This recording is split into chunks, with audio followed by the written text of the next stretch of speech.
Hey everyone, Fred here, ready to talk fish?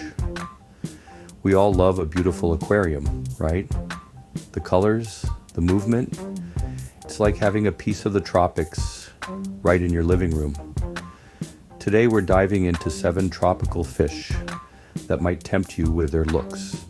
But trust me, they come with a whole lot of baggage. So hit that subscribe button, grab your fish food, and let's get down to business. Let's start with the flowerhorn cichlid. Eye-catching, yes, but not beginner-friendly. These guys are like the bodybuilders of the fish world. But all that flash comes with a price, my friends. We're talking about a fish with a serious attitude problem. Flowerhorns are known for being aggressive, especially towards tank mates. Trust me, you don't want to be playing referee in a tank ruled by a flowerhorn.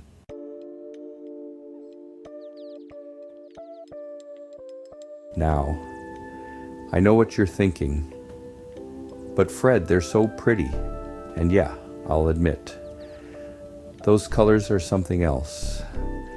But trust me, the novelty of their looks wears off pretty quickly when you're constantly cleaning up after their messes and breaking up tank battles. Flowerhorns are messy eaters, which means lots of waste and frequent water changes. And because they're so big and active, they need a powerful filter to keep their water crystal clear. We're talking about a serious investment in equipment and time. And let's not forget about the potential for aggression. Even if you manage to find compatible tank mates, there's always a risk of your flowerhorn deciding to throw its weight around.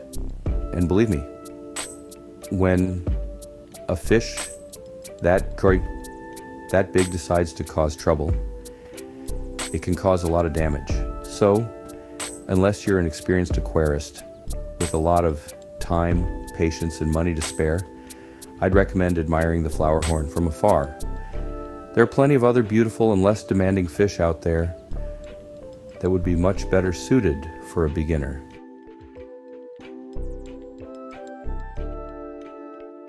Next up, we've got the Discus, the undisputed divas of the freshwater world. These guys are like the supermodels of the aquarium, known for their sleek, disc-shaped bodies and stunning colors. But just like those high-maintenance celebrities, discos demand nothing but the best. We're talking about pristine water conditions, a carefully controlled diet, and a stable environment. These fish are extremely sensitive to changes in water parameters, and even the slightest fluctuation in temperature or pH can send them into a tailspin. Now let's talk about their water requirements. Discus prefers soft, acidic water with a pH between 6.0 and 7.0. They also need a constant temperature of 82 to 86 degrees Fahrenheit, which means you'll need a reliable heater and a good thermometer to keep things in check. And don't even think about putting these guys in a dirty tank. Discus are very susceptible to diseases, especially in water with high levels of ammonia or nitrates. That means regular water changes, diligent gravel vacuuming, and a top-notch filtration system.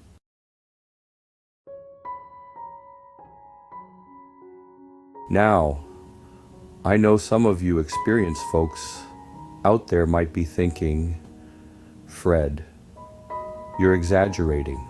Discus aren't that bad. And yeah, if you've got years of experience under your belt and a dedicated fish room with all the bells and whistles, then sure, you can probably handle discus. But for the average beginner who's just starting out, these fish are a recipe for disaster. They require a level of dedication and attention to detail that most beginners simply aren't prepared for. Imagine this. You've just spent your hard-earned money on a group of these beautiful fish. You've carefully acclimated them to their new home, and everything seems to be going swimmingly. Then, one day, you wake up and find one of your discus lying on the bottom of the tank, gasping for air. What happened? Well, it could be a number of things. Maybe the temperature dropped overnight, or perhaps there was a spike in ammonia levels. Whatever the cause, it's a heartbreaking and frustrating experience that could have been avoided by choosing a less demanding species.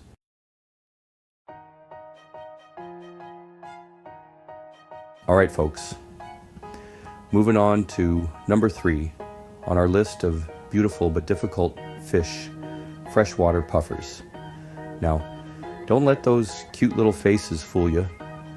We're talking about the big boys here, like the fahaka or the embu puffers. These guys are the heavyweights of the freshwater world. They're intelligent, curious, and full of personality, but they're not for the faint of heart. Best left to experienced fish keepers. Size matters. They can grow over a foot long. You'll need at least 100 gallons for one. They're territorial, so no overcrowding. Now, let's talk about water.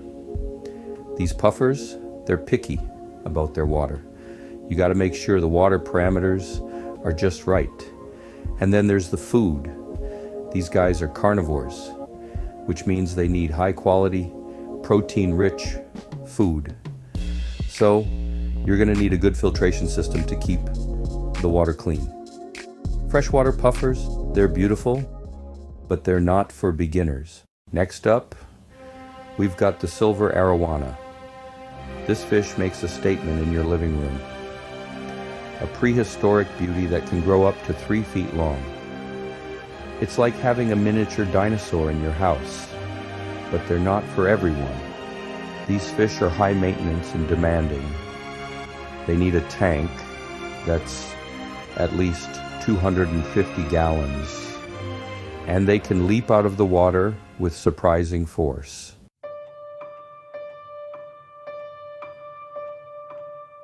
Now let's talk about food.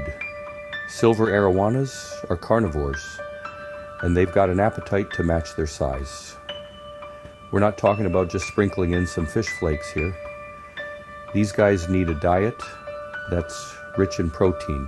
Think live foods like crickets, grasshoppers, and even small fish. And don't even think about skimping on the quality. These fish are prone to health problems if they don't get the right nutrition. And then there's the water quality. These fish are sensitive to changes in water parameters, so you got to be on top of your game. Regular water changes are a must, and you'll need a good filtration system to keep that water pristine. In short, the silver arowana is a stunning, awe-inspiring fish that's best left to experienced aquarists. If you're not prepared to invest the time, money, and effort, then this is not the fish for you.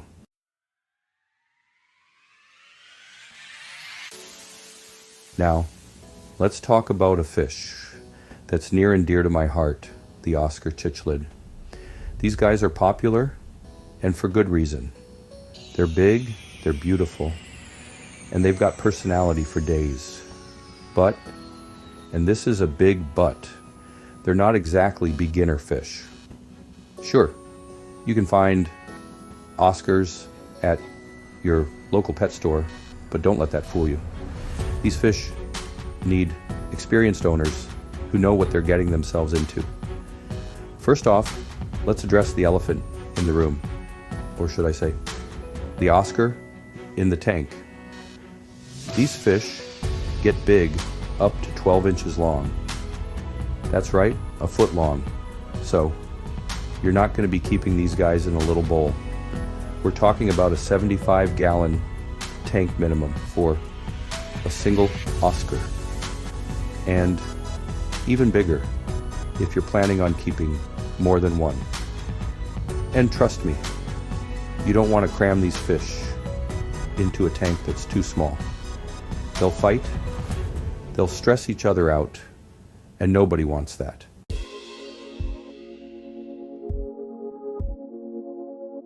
Now, let's talk about their personality. Oscars. They're not called river dogs for nothing. They're intelligent, they're curious, and they love to explore. But, and this is where the trouble starts, they're also notorious diggers and redecorators. You might come home one day to find your carefully planted aquarium looking like a hurricane hit it. That's right, Oscars love to uproot plants, move rocks around, and generally make a mess of their tanks. And speaking of messes, Oscars are messy eaters too. They're not exactly known for their table manners. They'll gobble down their food, creating a cloud of debris in the process. That's why it's crucial to have a powerful filtration system in place. So, there you have it, the Oscar cichlid, a beautiful, intelligent, and entertaining fish that's best suited for experienced aquarists. If you're up for the challenge, then an Oscar might just be the fish for you. But if you're looking for something low maintenance, you might want to keep looking.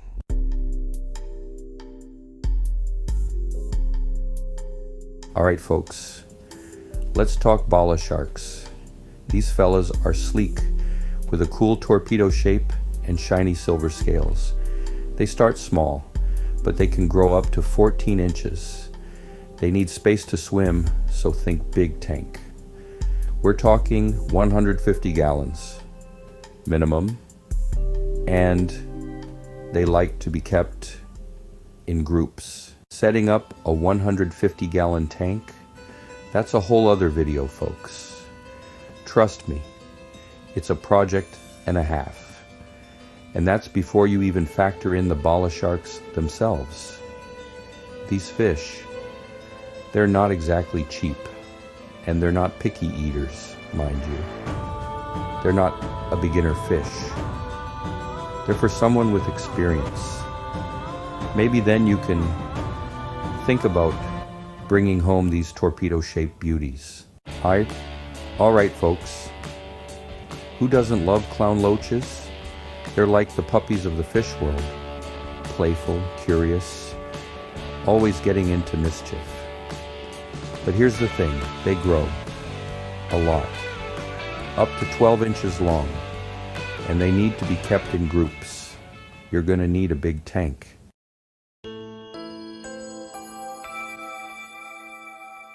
We're talking at least a 125-gallon tank for a group of adult clown loaches.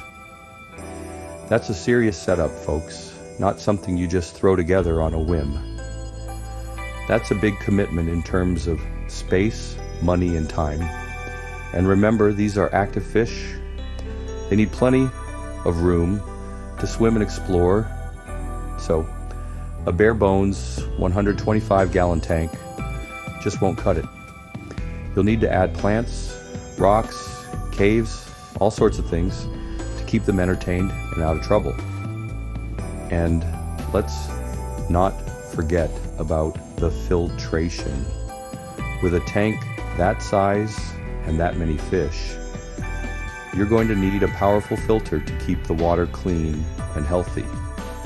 We're talking about a canister filter, folks, not just a little hang-on-the-back model. So, before you run out and buy a dozen cute little clown loaches, just remember what I always say, do your research. Make sure you understand the commitment you're making. These little guys might be cute, but they come with big needs.